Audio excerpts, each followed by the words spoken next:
그 책은 자신이 설명하는 내용을 사람들에게 이해시키기 위해 많은 표현을 사용하여 사람들과의 연결점을 최대한 많이 만들 것입니다. 비유를 하거나 예시를 들면서 말이죠. 이때 내가 경험하고 쌓아온 공간이 그 책이 표현하는 공간에 못 미치게 된다면 아무리 들어도 이해가 안 가게 되고, 사람들이 극찬하는 책도 나와 동떨어진 내용이어서 쓸데없는 이야기를 하고 있다고 느껴지게 됩니다. 그렇다면 공간을 넓히려면 어떻게 해야 할까요?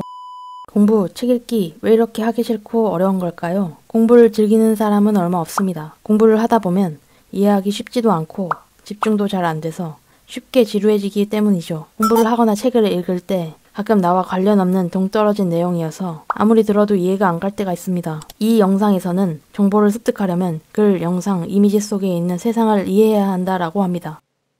선생님의 말을 듣고 세상을 보려고 하지만 교과서와 같이 요약된 자료로 이루어진 책을 볼 때면 다양한 표현과 관련 자료가 없을 때 내용이 이해가 잘 안 가게 됩니다. 나와 관련도 없고 이해가 가지 않으면 지루해지기 마련이어서 원래 내가 알던 세계로 쉽게 마음을 빼앗기곤 합니다. 공부를 하다가도 어느 순간 정신을 차려보면 핸드폰이 손에 있었던 적이 있나요? 아마 그 과정은 이럴 것입니다. 공부를 하다 보면 막히는 순간이 오게 됩니다. 갑자기 이해가 안 가고 마치 좁은 공간을 통과하는 것 같은 어려운 부분이 나오게 되면 이해하기 쉬운 스마트폰으로 정신을 빼앗기게 됩니다. 스마트폰에서 보는 세상은 책 속의 세상보다 이해하기 쉽습니다. 스마트폰에서는 내가 원하는 내용을 선택하여 볼 수 있고 나의 관심사나 내 수준에 맞는 내용을 다채로운 영상이나 이미지로 표현되어 있어서 스마트폰으로 보는 온라인 세상이 이해하기 훨씬 쉽습니다. 그렇다면 세상을 이해하는 방법은 어떻게 이루어지는 것일까요? 내가 알고 있는 세상과의 연결점을 통해 바깥 세상을 이해하게 됩니다. 모든 것은 공간을 가지고 있다고 생각해 봅시다. 한 사람이 가지고 있는 공간은 이 정도이고 이 사람이 이해해야 하는 책은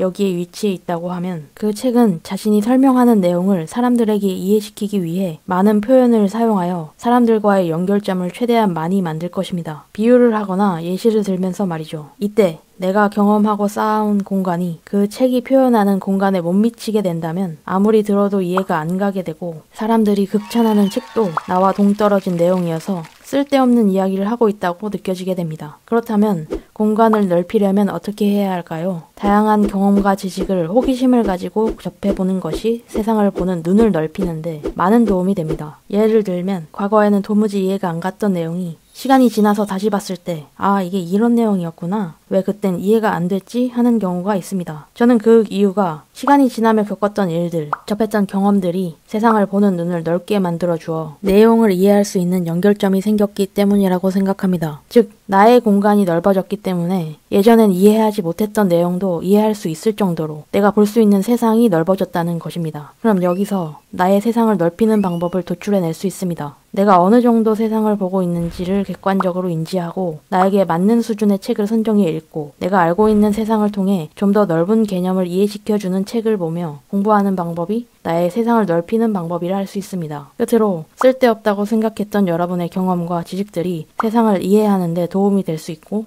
원하는 목표를 이루는 자양분이 될 수 있다고 말하고 싶습니다. 감사합니다.